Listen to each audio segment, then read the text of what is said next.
Alors maintenant, nous allons voir comment tracer cette figure en vraie grandeur, donc notre losange. Et je fais un petit point par rapport à ce qu'on connaît. Ben, on connaît en fait, on a des informations sur les diagonales, donc ben, c'est ça qu'on va commencer par tracer. Alors peu importe laquelle, hein, par exemple, tiens, je vais commencer par EF.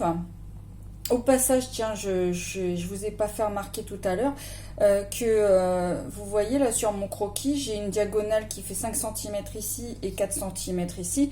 De visu, là, en voyant, ben, vous voyez bien que il y en a une qui paraît plus grande que l'autre, ça paraît pas logique, mais ça, on s'en fiche, c'est sur les croquis.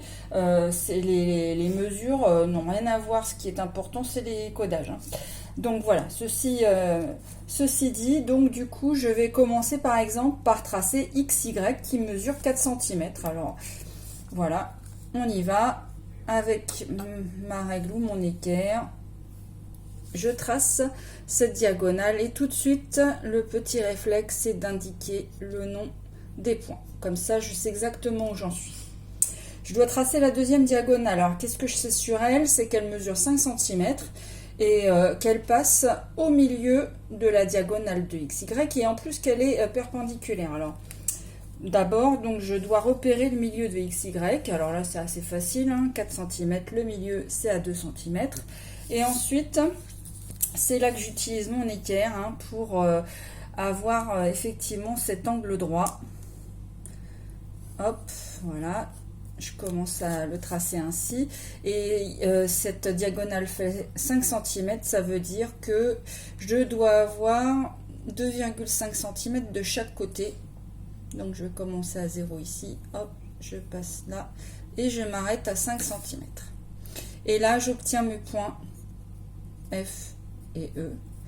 Et vous voyez que pour refermer ce quadrilatère, là, ce qui est un losange, ben voilà, je relie les points qui sont les sommets. Voilà.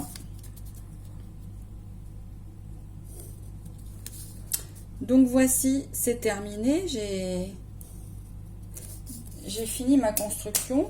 Mais je n'oublie pas, histoire d'avoir de bonnes habitudes, d'indiquer les petits codages qui montrent les longueurs égales. Donc voilà, hop, je reporte mes codages. Et j'oublie pas aussi cet angle droit. Alors ça suffit pour voir que c'est un losange, puisque j'ai les quatre côtés qui sont de même longueur. Après, si vous êtes perfectionniste, vous pouvez très bien faire les petits codages qui portent sur les diagonales. Et le voilà.